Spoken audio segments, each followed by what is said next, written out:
से दंडवत प्रणाम चरणे अर्पो शिरो नामिने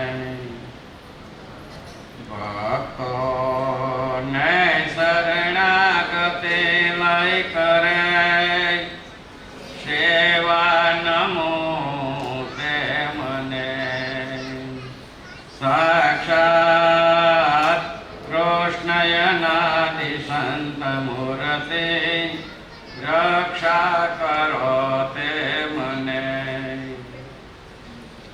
जेणे भारत माही पंडित जनो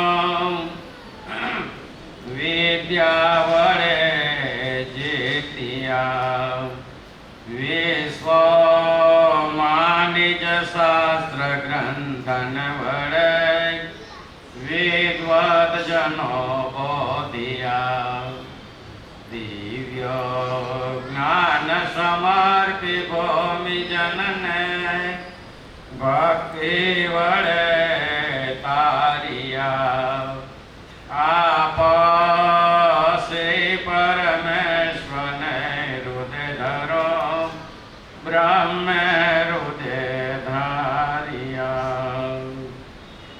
नमो करण रूप धारी अनादि श्री कृष्ण ने अनंत शक्ति व्यतिरेकी दर्शन नमो जड़ चेतन व्यापिने प्रिय कल्याण मूर्ति जन सेविने नमो नमः ओम अनादि श्री कृष्ण नारायणाय नमो नमः ओम श्री श्वेतायन व्यासाय अवतारी महाप्रभु जैन नमो नमः ओम श्री प्रकट पूर्ण पुरुषोत्तमाय नमो नमः ओम श्री हरि शरणागति महामुक्त मंडल नमो नमः श्वेताय हरे श्वेताय हरे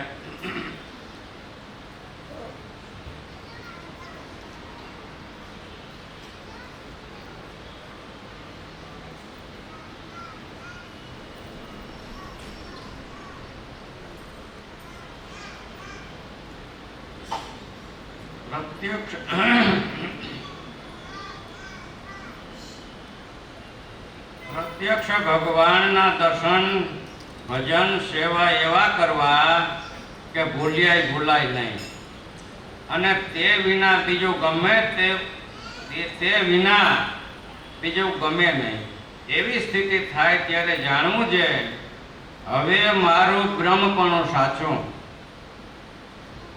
कारण के परब्रह्मना संबंध सिवाय बीजू कोई काई गमतो ज नथी संतना समागम वडे आवुं नैमिषारण्य क्षेत्र थाय त्यारे जे आवे तेमनुं कल्याण थाय छे जेने प्रत्यक्ष भगवान में तथा संत में अति श्रद्धा अने दृढ़ विश्वास तथा दिव्य भूमि होय तथा दिव्य बुद्धि होय ते छते देह ब्रह्मरूप थई जाय छे आवा भक्त में अक्षरधाम अने परब्रह्म श्रीहरि प्रत्यक्ष ज वर्ते छे आवा संतनु दर्शन थयुं त्यारे एम जाणवुं जाय मने साक्षात भगवाननुं दर्शन थयुं आवी भावना वाला ने भगवान जेवुं स्वतंत्र सामर्थ्य ते भगवान की कृपा करीने आवे छे ने एक घड़ी मृत्यु आडी होय ते वखते पण प्रत्यक्ष भगवान ने विषय अतिशय वृत्ति जोड़ा जाए तो भगवान ना धाम में निश्चय पहुंची जाए छे।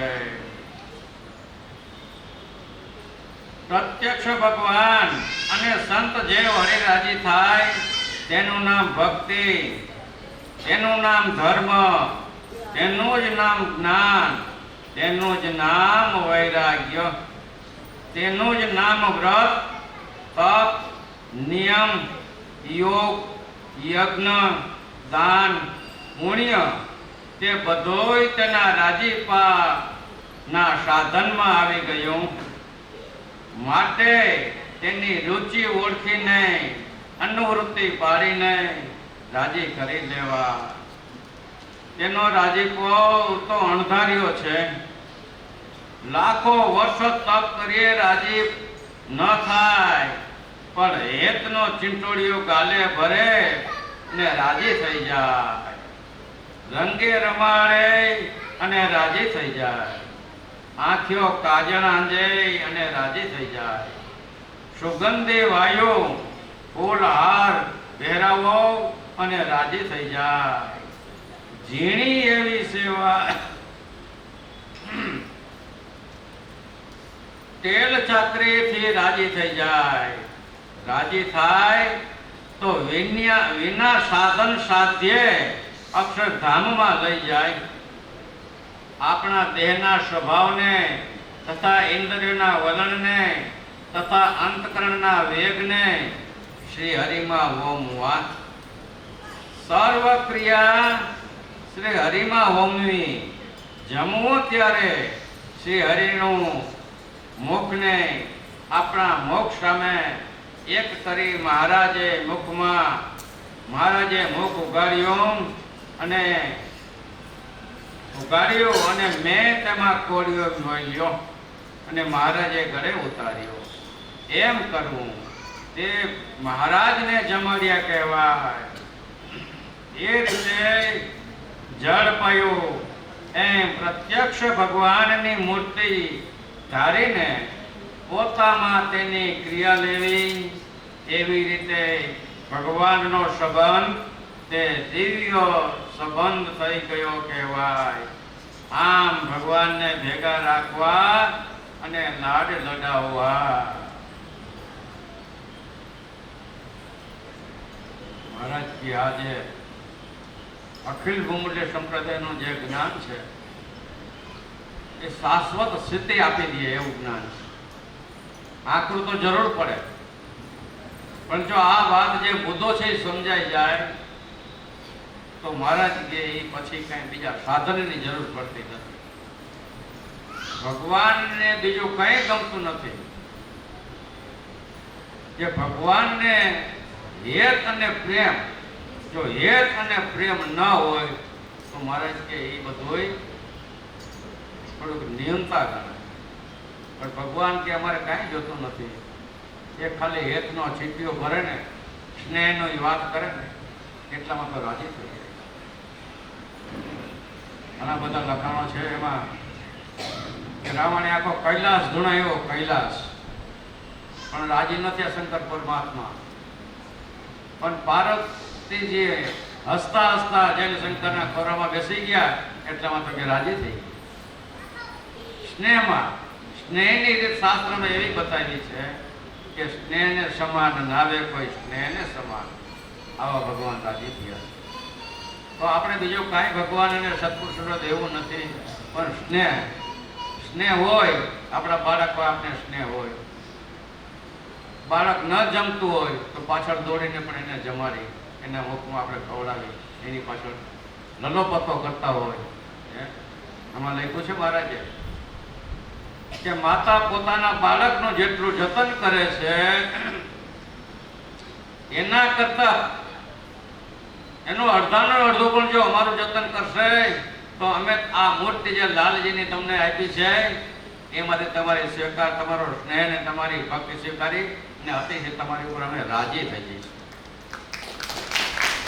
ભગવાને આપણે આ યુગની અંદર આ લાલજીની મૂર્તિ જે આપી છે એ પ્રત્યક્ષ જ છે. સમજી લો, જેવી તમારી સ્નેહની ભક્તિ છે એવું તમારો અંગીકાર કરે છે.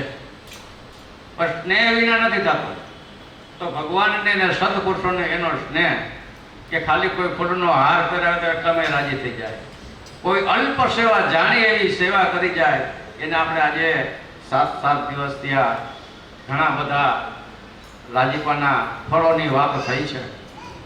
તો એ કહેવાનું શું છે? અલ્પ સેવા, કે ઝીણામાં ઝીણી સેવા હોય પણ જો તકે કરી હશે તો એ રાજીપાનું જે ફળ છે એ દેહના અંતે એટલું બધું કામ આવે છે કે ન પૂછો વાત. હવે જાજો નહીં પણ ટૂંકમાં કહી દઉં તો આજે આપણે અહીંયા આ સભાની અંદર એક ભાઈ હરિભાઈ બેઠા છે, બિલીમોરા વાળા. આ ટૂંકો દાખલો દો. એમના ઘરના હતા મંજુબેન. હવે જ્યારે એવો કટોકટીનો સમય હતો ફૂલવાડીની અંદર, ત્યારે 8-10 ગાયો, રસોઈયા નમરે, આવી બધી ઘણી વિકટ પરિસ્થિતિ હતી. પણ તે સમયે જે અમુક રાગ દ્વેષ થોડોક ઉત્પન્ન થયેલો ગામની અંદર, આ પ્રત્યક્ષની વાતો છો, બધાય નથી થતો, થોડોક રાગ દ્વેષ ઉત્પન્ન થયેલો એટલે જે આવતા હતા એ અહીંયાથી બંધ થઈ ગયા. હવે ગાયોનું વાસીદું કરવું, ભગવાનનો થાળી રસોઈઓ કરવી, આદિ કોણ કરે? જે વખતે એમના ઘરના મંજુબેન એમનું નામ છે, એ ગાયનું વાસીદું સંજવાળી, બીજું ત્રીજું ફરિયા વાળવા, એ ગૌશાળા વાળવી, આદિ કરી, જે તે વખતે ત્યાં ભગત હાજર હતા. અને એ વખતે ટાણાની સેવા કરી. કેવી કરી? ટાણાની. જે વખતે કોઈ ન હોય અને જઈ એને ટાણું સાચવીને સેવા કરી, વખત બહુ રાજી હતી. એ રાજીપાનું ફળ ભલે આજના જ ન મળે તમને, આજના જ નથી મળતું, હમણાં કઈ હમણાં મળે એમ નથી, સમય છે એના માટે. પણ દેહનો એને જ્યારે અંત આવ્યો, શરીરમાં થોડીક એવી કષ્ટની ભાવ ગરજ આવ્યો, ત્યારે છેલ્લો સમય એનો આવવાનું ટાણું થયું. ત્યારે આમાં આપણે વાંચ્યું કે ભગવાન એને સત્પુરુષો તેડવા આવે તો કે સાચી કમાણી કરી કહેવાય. તો જ્યારે તે વખતે ભગત પૂના હતા, પૂનાથી ફૂલવાડી મંદિરે જતા હતા, ત્યારે આ મહારાજશ્રી અહીં બેઠા છે, શામજી મહારાજ, એમના નાના ભાઈ ખીમજી મહારાજ, એ મોટર ચલાવતા ડ્રાઇવિંગ કામ કરતા હતા, ભગત એમાં બેઠેલા. એટલે ત્યાંથી નીકળ્યા એ બિલીમોરા, હા બિલીમોરાથી અહીંયાથી થોડાક પાસ થઈ કે ત્યાં ફોન આવ્યો. અહીંયાથી કોઈ પણ ભક્તોએ કર્યો તો કોને કર્યો તો યાદ નથી, કે ભગત અમારી ઘરે ખાતા જાવ નહીં કે મજા નથી. એટલે પણ એ વાતને ખીમજી મહારાજે કંઈક ધ્યાન દીધું ને એને ગાડી હલાવી. નવસારીની બાયણે વયા કે નીકળી ગયા આગા. પાછો બીજો ફોન આવ્યો કે અમારી બારી તબિયત મોરી છે તો તમે આવો. એટલે તરત જ ભગત બોલ્યા કે ગાડી પાછી વાળો. એટલે વળી ગઈ તરત જ. બોલ્યા પછી કંઈ બીજું નહીં, પછી કાંઈ શંકા નહીં. એટલે વારીને ઘરે આવ્યા. ઘરે આવી અને પેલા જ હરિભાઈને એને પૂછ્યું હતું કે શું કહે છે? તો કે કાકા એ કે એમ કહે છે કે ધામમાં જવું છે, બીજું કાંઈ ઈચ્છા કોઈ જાતની છે નહીં, તમારે ધામમાં જવું છે. એટલે હરિભાઈ કે એની ઈચ્છા એ છે તો ભલે જાય, મને કાંઈ વાંધો નથી. એટલે એની પાસે રજા ને કરે, એને કાંઈ માલિકો રોતે ચોંટી હોય એકબીજાને તો મારા અહીંયા 3 આડું કહેવાય. શું કહેવાય? 3 આડું કહેવાય, 3 આડું કહેવાય. તો કે ભલે જાય, ધામમાં લઈ જાઓ ભગત, મને કાંઈ શોખ નથી એમ. તો તરત જ કુટુંબીજનો બધા દીકરા કે જે કોઈ સંબંધી હોય બધાને બોલાવ્યા અને ભગતે ભગવાનને જમાડી અને જળ પાયું અને કીધું કે જાઓ, ભગવાન એને ધામમાં તેડી જઈશે, ભગવાન એને ધામમાં તેડી જશે. હવે આને બધી જળ પાઈ ગયા અને થોડાક આગળ થોડાક આવ્યા, તે કલાક કે 1.5 કલાક થઈ તે જ સમયે અહીં ભગવાન આવી અને બીજાને દર્શન થયા કે મહારાજશ્રી આવી અને ધામમાં તેડી ગયા.